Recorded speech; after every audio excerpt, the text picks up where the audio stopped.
sekarang kita ke langkah kedua, yaitu kita di sini akan membahas mengidentifikasi ide usaha. Di sini ibu-ibu ada yang udah memulai usaha belum? Udah, Pak. Udah. Ibu Iya. jualan, Ibu Febri ya? Iya. Ibu Febri jualan apa, Bu? Jualan bakso. Sekarang masih jualan? Udah tidak. Kenapa tuh, Bu, udah nggak jualan lagi? Sepi, Pak. Oh gitu, jadi Dagangnya. nggak ada untungnya? Iya, banyak saingan. Oh gitu, iya iya iya. Waktu dulu ibu dapat ide usaha dagang bakso dari siapa? Ikut-ikutan orang lain. Soalnya lihat orang lain rame dagangannya. Ikut-ikutan aja. Oh gitu ya, Bu ya.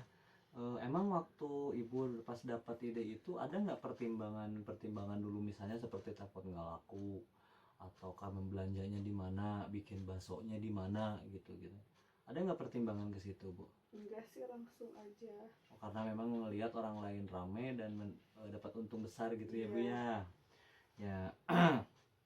Ya mungkin yang lain jangan malu-malu ya, Bu. Sok kalau mau berpendapat aja. Di sini kita santai kok ya, Bu ya. Di sini emang tempatnya sharing, Bu ya. Jadi kita simpulkan aja ya, Bu. Jadi usaha sekecil apapun memerlukan rencana yang matang agar dapat memberikan keuntungan yang berkelanjutan supaya usahanya terus mendapat untung gitu, Bu. Jadi nggak gonta-ganti terus. Sekarang kan misal ibu udah nggak usaha, nanti kan memikirkan usaha lagi, jadi nanti akan sering berganti-ganti usaha gitu ya, Bu ya. Jadi harus direncanakan sebaik mungkin gitu, walaupun usahanya kecil gitu ya, Bu ya. Nah, terus selanjutnya ibu perlu pahami juga, untuk memulai usaha kita perlu mengenali potensi atau kekayaan yang tersedia di sekitar kita. Maksudnya kita perlu tahu sumber daya alam apa aja yang ada di sekitar kita gitu ya, Bu ya. Misal seperti banyak yang berkebun, banyak petani pisang, banyak petani kelapa gitu ya, Bu ya. Kondisi lingkungan juga harus diperhatikan, Bu. Misalnya ibu dekat sekolah. Kan kalau dekat sekolah kan ada anak-anak rame ya, Bu ya. Terus dekat lokasi wisata, apalagi di sini ibu dekat tempat wisata Cibodas, Taman Bunga ya, Bu ya. Sekarang coba sama ibu-ibu pikirin ya, kiranya potensi apa atau kondisi lingkungan apa yang ada di sekitar ibu-ibu. Nanti ditulis di kertas yang tadi kertas kecil yang tadi saya udah bagiin, nanti ditempel sama saya di sini ya, Bu ya. Iya. Sok ditulis dulu ya, Bu. Iya.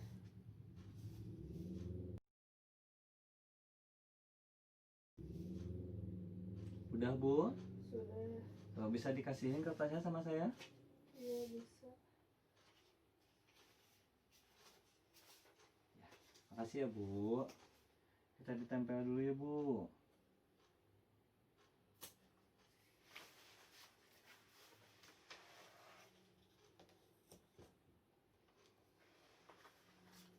Ini udah semua kan ya, Bu ya? Sudah.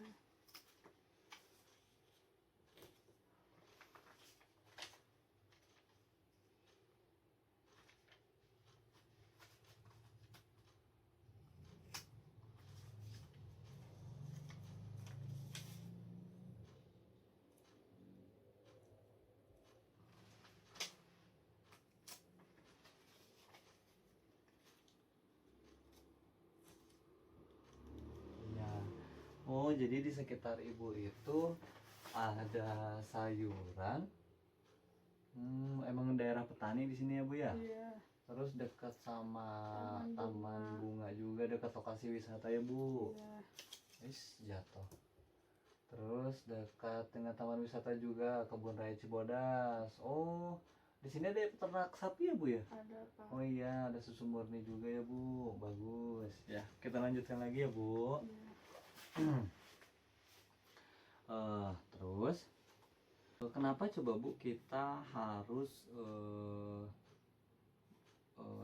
kenapa kita harus memperhatikan potensi atau lingkungan sekitar kita, Bu?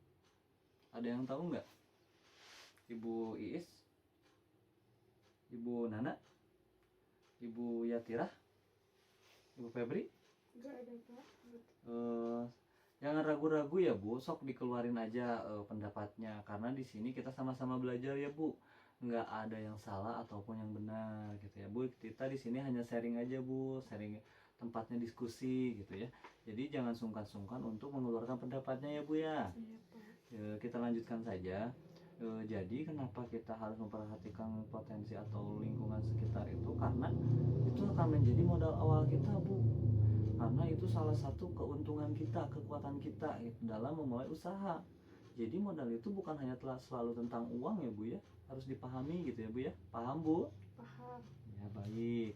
Kita ambil contoh ya Bu ya, yang tadi kita lihat potensinya ada di sekitar Ibu gitu. Contohnya apa tadi Bu? Sayuran. Sayuran ya Bu ya. Nah, untuk mengembangkan atau mengolah sayuran itu diperlukan pengetahuan dan keterampilan.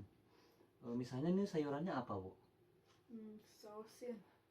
Kira-kira cosin itu bisa dibikin apa ya Bu? Misalnya yang kekinian gitu tuh. Mie hijau. Bikin mie hijau. Iya. Oh bisa ya Bu? Bisa. Oh gitu ya Bu ya. Nah misalnya gini nih, di sini Ibu kan sayuran cosin ada nih, mau bikin mie hijau. Kira-kira kalau Ibu nggak punya pengetahuan dan keterampilan bikin mie hijau, kira-kira kalau bikin Ibu enak nggak? Enggak. Kalau misalnya enggak nih ya, enggak kan ya? Kalau misalnya enggak, kalau dijual laku mungkin laku enggak? Enggak. Pasti enggak kan ya Iya. ya. Maka dari itu bukan hanya potensi alam saja, tapi kita juga harus menyandingkan dengan pengetahuan dan keterampilan yang kita miliki gitu ya Bu ya. Sekarang coba sama ibu-ibu pikirin keahlian apa saja yang dimiliki sama ibu-ibu semua ya. Coba nanti ditulis lagi, ditulis yang di kertas yang tadi yang kecil. Nanti kalau sudah dikasihin ke saya, kita tempel di kertas A1 ini ya Bu ya. Iya. Sudah Bu? Sudah. Ya, coba di sini dulu Bu. Kita tempel ya Bu ya. Ya.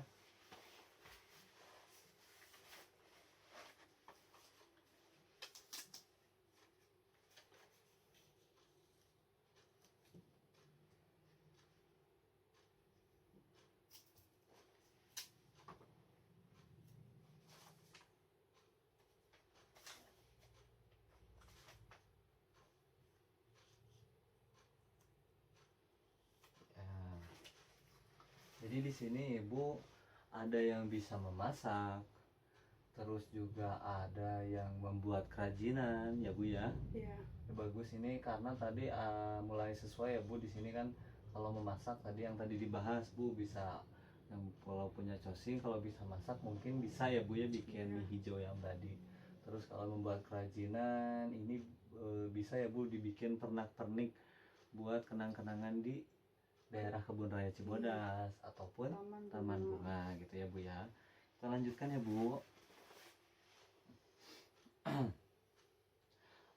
Sekarang coba ibu-ibu diskusiin kira-kira apa aja gitu usaha yang mungkin berpotensi bagus gitu Bu, berpotensi akan bisa dijalankan atau mungkin berkelanjutan gitu ya. Saya kasih waktu ya Bu 5 menit. Nanti ditulis lagi Bu kayak tadi ya. Buat nanti ditulis di kertas A1 ini ya Bu ya. Sok dikerjakan per kelompok ya Bu ya, kan udah dibagi ya tadi kelompoknya. Iya.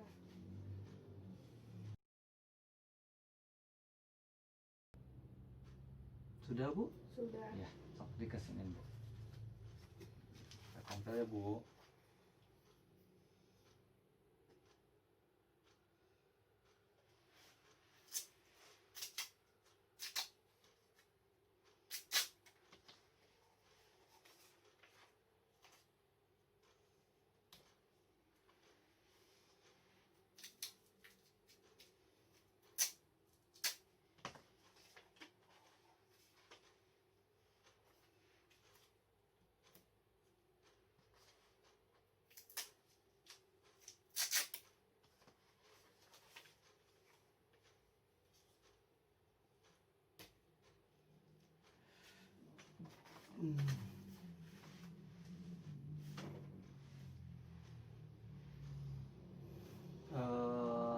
Di sini ibu-ibu ada yang bisa membuat mie ayam hijau yang tadi dibahas ya Bu ya. Iya. Terus yang membuat aksesoris juga bisa, karena membuat kerajinan juga tadi kan ada yang bisa membuat kerajinan pas kalau misalnya dekat dengan tempat wisata. Itu ya. Minuman milk boba. Oh, ini minuman kekinian nih, Bu. Iya, dari susu Ini murni. juga bisa, Bu, apalagi kalau misalnya memang ada potensi tempat yang bisa dipakai, memilih tempat jualannya di tempat wisata ini ya, Bu ya. Menurut saya ini berpotensi bagus ya, Bu, mungkin bisa dicoba sama ibu-ibu gitu ya. Iya. Kita lanjutkan ya, Bu. Sekarang kita tarik kesimpulannya ya, Bu ya. Jadi ada berbagai kesempatan untuk memulai atau mengembangkan ide-ide usaha sesuai dengan hasil alam, kondisi lingkungan, dan keterampilan yang ada seperti yang Ibu tadi bahas. Jadi tinggal kembali ke diri kitanya, Bu. Kita harus berani mencoba dan punya semangat untuk maju. Ibu-ibu siap? Siap. Bener siap ya? Iya. Iya, bagus. Sekarang kita lanjutkan ke langkah berikutnya ya, Bu.